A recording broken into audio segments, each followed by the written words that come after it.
So the first thing, you want to make sure you download the Scribe Media outline template. Put the link in the chat. It's also in your email, right? As I introduce you to the editors and go through the beginning part, I want you to download that. It should either Word or Google Docs or Pages, and get that ready because we're going to start on that pretty quickly, okay? So let's talk about your editor. Is Nikki on, by the way? She's not on yet. Okay. Yeah, I'll check. If she's not, that's fine. Nikki will probably be on. Nikki's a former acquisitions editor at Random House. She's authored the biographies or autobiographies of Dave Matthews Band, New Kids on the Block, a bunch of other, Rachel Ray, she held, Gianna De Laurentiis, like one of those chefs, I don't know, that are on TV. She's written like 25 books for big celebrities, public figures, brands. A lot of them are major bestsellers. She's really accomplished. She kind of helps us, along with Emily, lead Memoir. And then you guys already met Emily yesterday. She's an executive editor, done 14 books with us, journalist, freelance editor, and teacher as well. Also working on her memoir, which is going to be awesome. Nikki's on, by the way. There she is. Woohoo! There's Nikki. All right, so Nikki's a total baller. Like you guys saw her stuff. So she really, really knows memoir almost as well as I do. Better, actually, in some ways. So we're going to start right away. What brings you here? This is the first question, number one on your Scribe memoir outline. Memoir outline. Why write a memoir? What are you hoping to get out of writing a memoir? Now, again, I'm not going to give you any prompts on this. I'm not going to tell you there's a right or wrong answer because there isn't. This is just your subjective answer. What do you hope to get out of it? So let's take 5 minutes right now. Charlie, you want to give us a timer? Yes, sir. Give me just a sec. All right. So take 5 minutes, and I put 3. If there's more reasons, put them in. If you have 10, if you only have one big one, write that. I just put 3 prompts. Don't take that as the number you have to have. What matters right now? Are you, there we go. All right. What matters right now is just really thinking about what are you hoping to get out of a memoir?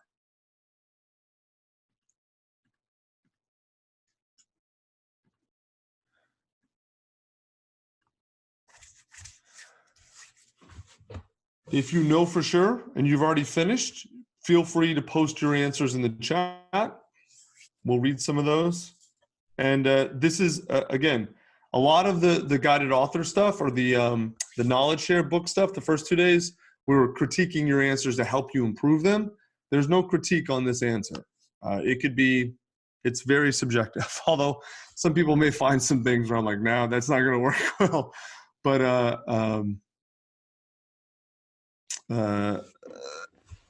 there's almost certainly not a right or wrong answer on this. We got any coming up, Emily? Did you see or how?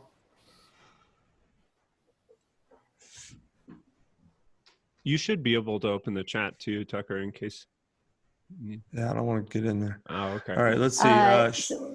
This is from Aaron. So I don't die with stories untold. My nieces will be inspired to tell their stories too. Love it. Great.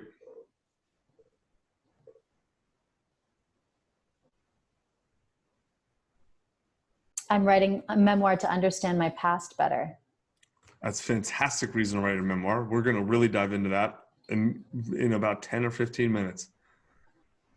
Here's one that says, just to share my story and things I've learned and grown from, nothing earth-shattering. Why is that not earth-shattering? Yeah, that could be great. For you it is, and for the people around you it is, and that's fantastic. Don't put down your reasons. I think this is a great one because other people are probably interested in telling not their own story, but a blend of theirs and a family member's story. Linda says, my dad, who was a labor camp prisoner after the Vietnam War, had an amazing life. He started to journal it for me 10 years ago, and people keep telling me to write his story. He died in January, so I'm finally, sadly too late, ready to tackle this endeavor. Yeah, so I'll be totally honest with you guys. I did not anticipate the number of people, even I don't know if there's a ton, but there's a lot of people who want to tell someone else's story. You're welcome to go through this today. I'm not entirely sure if all of what, in fact, I know all of what we tell you won't be applicable. A lot of it will. But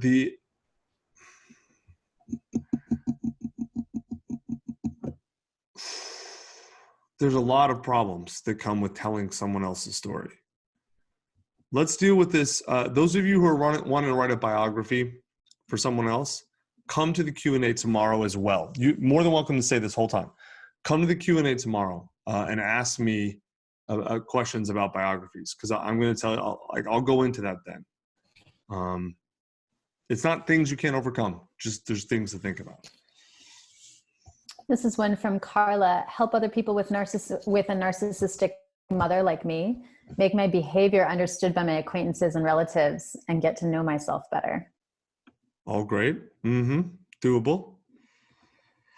I like this one from Pavlo, leaving legacy and telling about my authentic failures. Love it. Fantastic. From Lori, I think this is something people can relate to right now. I want to begin a new career in retirement and have an income stream since pandemic just killed my business. Yeah. Okay. So it's a great goal. Just understand that if you're writing a memoir to sell copies of your book, that might be hard. Memoirs just run a big, steep power law. But there's if you're writing a book primarily for a second revenue stream, we talked about that the first 2 days. You want to build a company or a business or a service off of a book. It's far easier. That being said, memoirs can sell, and we're going to talk about how in this.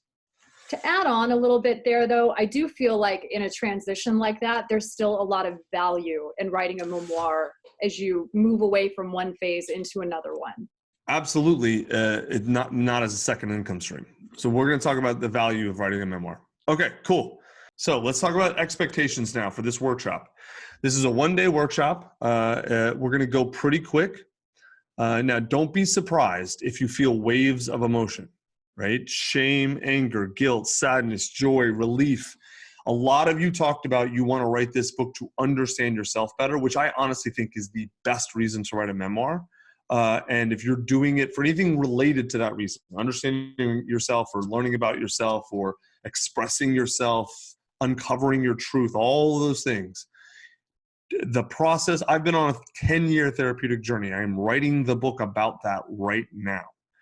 The process of doing that is going to bring a lot of emotions up. Okay. So don't be shocked, even if in this workshop, in the next set of exercises we do, you can scroll down and look what they're going to be.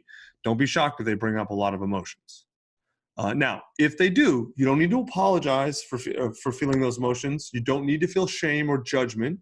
If you do, it's okay, but don't feel like that's coming from us or from anyone else. It's totally valid to take the time you need to feel whatever comes up.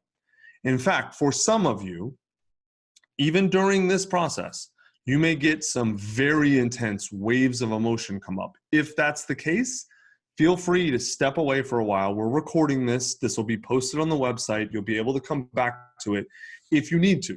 I'm not saying you have to. If you need to, it's okay. Don't be surprised if you feel exhausted or energized, right? We see both things in the workshops. We see people get really energized through this process, and we see people get really exhausted. Either one is very common. Don't be surprised if you feel resistance to this process and you can't understand why.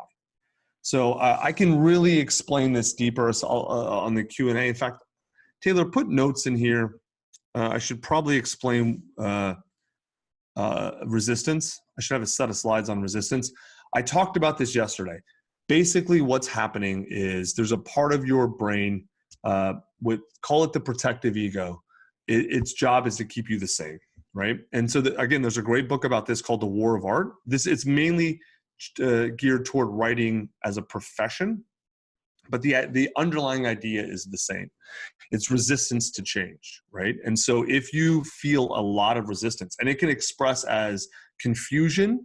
If you were here Monday, we did that hot seat with Jacqueline, chaos, you create chaos, things like that. Going blank, which I'm going to talk about in a minute. If you're feeling that, that's emotional resistance, right? It doesn't, you can cede to the resistance if you want. In my experience, I always try and either sit, feel the emotion that's coming up, or press through, one or the other. Don't be shocked if you're afraid. Many people are afraid of their truth, of really diving in, doing this work. It's very common. Feeling fear during this process is totally okay. Don't be surprised if you cry or if you comfort others who are crying. That's a workshop slide. We probably won't see a lot of people crying during this since none of you are on video. But if some of you in the chat are talking about, hey, I'm having a hard time with this, you want to comfort someone else, super cool. That's great. That's fantastic. That stuff may come up. Okay. Don't, like I said before, don't be shocked if you go blank at times. Pay attention to that though. I'll be very clear about this.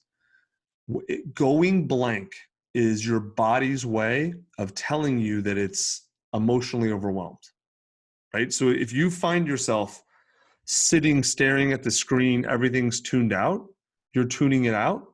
It doesn't mean you're bored in this process.